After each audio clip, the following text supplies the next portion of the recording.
Isigatshana 177 somthethosisekelo sigunyaza uMengameli ukuthi emva kokwelulekwa yikhomishana yezobulungiswa kumele amise emsebenzini uMengameli wamajaji uma kusaqhubeka uphenyo ngongaziphathi kahle.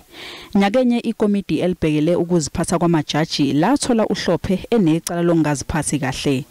Lathola ukuthi wazama ukunxenxa amajaji asenkantolo yomthethosisekelo ukuthi akhiphe isinqumo esivuna owabe enguMengameli wezwe uJacob Zuma emacaleni enkohlakalo abhekene nawo.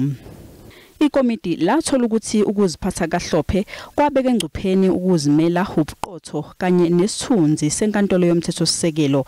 Lithi ukuziphatha kwakhe kwabukela phansi indlela abantu abawethemba ngayo umthetho wakuleli. Leli komiti lwaledlulisela ePhalamende lolu daba ukuze liqale ukubheka ukuthi ingabe uHlophe usifanele yini isikhundla akuso. Umthethosisekelo uyakuvumela ukuthi iPhalamende licela ukuba kususwe ijaji ngesiphakamiso seningi lamavoti. Kodwa ke emva kokuthi iJSC itshele usomlomo wePhalamende ngesinqumo sayo, uHlophe wafaka amaphepha ukuthi sibukezwe lesi sinqumo enkantolo ephakeme yaseGauteng nokwaholela ekutheni kume ukuphenya kwePhalamende lolu daba.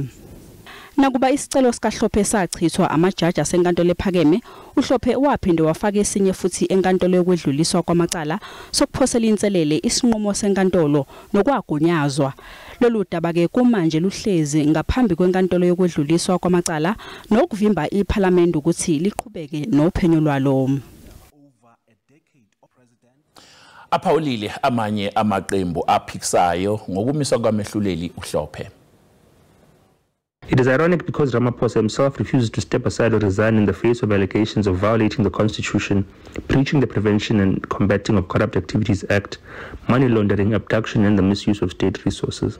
Ramaphosa has no moral authority to determine whose alleged misconduct warrants suspension or removal from office, while he has disgraced South Africa and the international community. The allegations of judicial misconduct by Judge Hlophe is of a very serious nature, and it does compromise the whole judiciary, and we cannot allow that in our constitutional democracy.